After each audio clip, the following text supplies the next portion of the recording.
Conceptual questions की जो संख्या है आपको देखेंगे कि वो ज़्यादा बढ़ी है। अगर आप हिस्ट्री के अंदर देखें तो 2-3 नए डायमेंशंस ऐड किए गए हैं। तो छात्रों को थोड़ा-सा होलिस्टिक वे में प्रिपरेशन करना पड़ेगा, थोड़ा और ज़्यादा पढ़ना पड़ेगा, थोड़ा और विश्लेषणात्मक अध्ययन करना पड़ेगा। ये बातें आगे के छात्रों के लिए बोल रहा हूँ जो आगे एग्ज़ाम देंगे, और जिनका एग्ज़ाम अभी है तो आपने जिस तरीके से पढ़ा है उसके ऊपर आप अपना विश्वास बनाए रखें। आपने बहुत अच्छा पढ़ा है कि अभी इस बार जो क्वेश्चंस दिए गए हैं उसमें फर्स्ट जो क्वेश्चन है उसमें 5 आपको शॉर्ट क्वेश्चंस दिए गए हैं, और उसके बाद जो लॉन्ग क्वेश्चंस दिए गए हैं उसमें ऑप्शंस के साथ दिया गया है कि फर्स्ट या तो इधर आप फर्स्ट क्वेश्चन बनाइए या सेकंड क्वेश्चन बनाइए। तो यहाँ पर आपके पास चॉइसेस जो होते हैं वो थोड़े से लिमिटेड हो जाते हैं। तो अगर किसी का क्वेश्चन छूट गया है या ऐसा कुछ हुआ है तो आपको पैनिक होने की आवश्यकता नहीं है।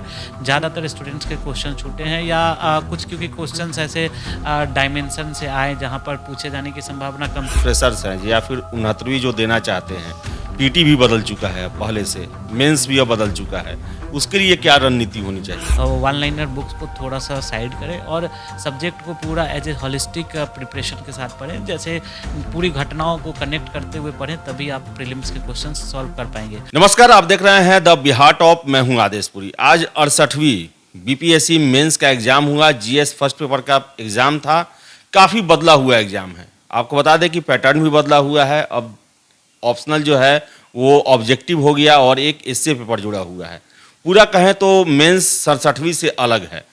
छात्र एग्जाम दे के आए और शिक्षकों से भी बात हो रही है उनकी। हमारे साथ हैं परफेक्शन आईएएस के डायरेक्टर हैं, टीचर हैं, चंदन प्रिय सर। इनसे बात करेंगे। सर, प्रश्न पत्र आपने आज देखा, किस तरह उसे आप देख रहे हैं? 67वीं और उससे पहले के प्रश्न पत्र और नए वाले में कितना अंतर आप देख रहे हैं?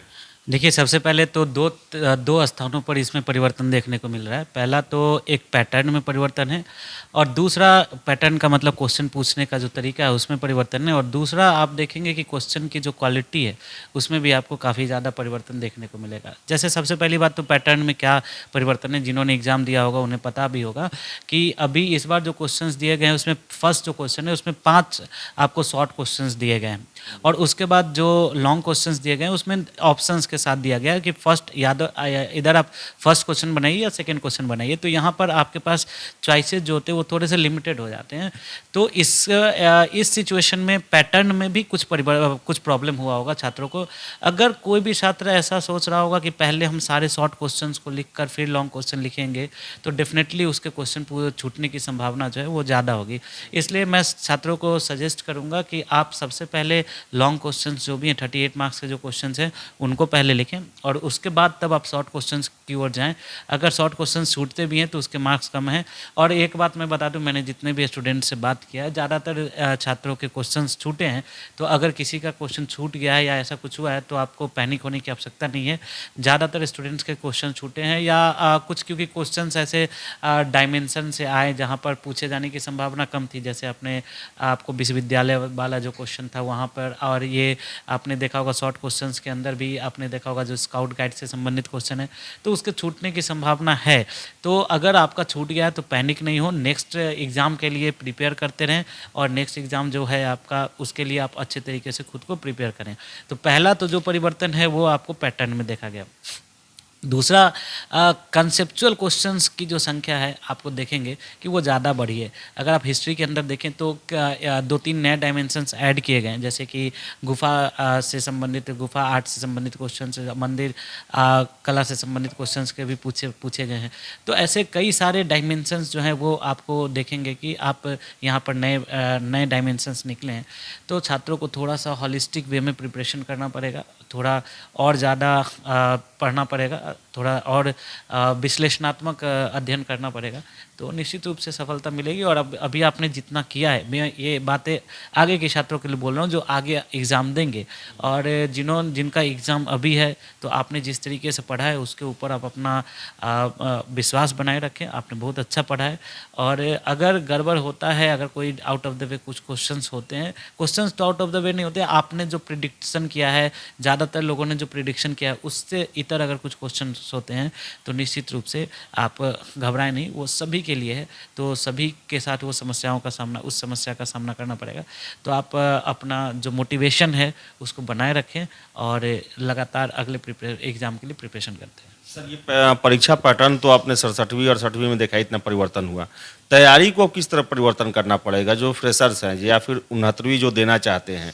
पीटी भी बदल चुका है अब पहले से, मेंस भी अब बदल चुका है, उसके लिए क्या रणनीति होनी चाहिए? देखिए, पैटर्न को अगर हम लोग देखें तो पैटर्न में पहले जो था कि फैक्चुअल क्वेश्चंस ज़्यादा पूछे जाते थे प्रीलिम्स की अगर बात करें, और लास्ट ईयर आपने देखा कि कॉन्सेप्चुअल क्वेश्चंस पूछे गए, और यही ट्रेंड आगे भी रहेगा। इसकी पूर्णतः संभावना है। मेंस के क्वेश्चन को और देखकर आज यह पूर्णतः स्पष्ट हो जाता है कि आगे भी आपको कॉन्सेप्चुअल क्लैरिटी के साथ क्वेश्चंस पढ़ना पड़ेगा। तो हम तो अपने स्टूडेंट्स को पूरे तरीके से सब्जेक्ट पढ़ाते हैं, और जो भी स्टूडेंट सेल्फ स्टडी से कर रहे हैं उनको भी मैं ये सजेस्ट करूँगा कि आप वन लाइनर बुक्स को थोड़ा सा साइड करें और सब्जेक्ट को पूरा एज ए हॉलिस्टिक प्रिपरेशन के साथ पढ़ें। जैसे पूरी घटनाओं को कनेक्ट करते हुए पढ़ें, तभी आप प्रीलिम्स के क्वेश्चन सॉल्व कर पाएंगे। मेंस के अंदर बात करें तो जैसे आपने टॉपिक पढ़ लिया है, तो ज़्यादातर छात्रों के साथ मैं देखता हूँ कि ये कमी रहती है कि वो आंसर राइटिंग बिल्कुल नहीं कर पाते हैं, करते नहीं है, करना नहीं चाहते हैं। ठीक है, तो आप क्या करें कि जैसे जो प्रीवियस ईयर क्वेश्चन हैं उनको लिखें, यूपीएससी के क्वेश्चन हैं, जो जो टॉपिक है, जैसे लेटेस्ट सपोज कि एग्रीकल्चर से रिलेटेड कोई क्वेश्चन है, तो एग्रीकल्चर में कौन कौन से डायमेंशन से क्वेश्चन जो हैं आप देखेंगे यूपीएससी में पूछे गए, बीपीएससी में पहले पूछे गए, उन क्वेश्चंस को लिखें और अपने सीनियर से, फैकल्टीज से, और हमारे यहाँ जो भी लोग कंटेंट में बैठते हैं सभी लोगों से आप अपने कॉपीज़ को चेक कराएं, फीडबैक्स लें कि क्या इसमें ऐड ऑन किया जा सकता है, क्या उसमें उसको कैसे आप अपने आंसर्स को इनरिच कर सकते हैं। इकोनॉमिक सर्वे के डेटाज को उसमें ऐड ऑन करें, रिसेंट के जो करेंट डेवलपमेंट है उसको ऐड करें। तो थोड़ा आपको भी अपने आंसर्स को डायनामिक बनाना पड़ेगा। स्टैटिक तरीके से आप अगर लिखेंगे कि हाँ ये कमियां हैं, ये प्रॉब्लम है, ये सोल्यूशन है, तो definitely that is not going to work. बहुत अच्छा उसमें मार्क्स नहीं मिलेगा, और आपको थोड़ा सा मतलब इनोवेशन करके ही आपको अपने आंसर्स को इनरिच करना पड़ेगा, तभी आपको मार्क्स ज़्यादा मिलेगा। तो बीपीएससी ने अपने आप को बदल लिया है, अब ज़रूरत है छात्रों को भी अपनी तैयारी बदलने की।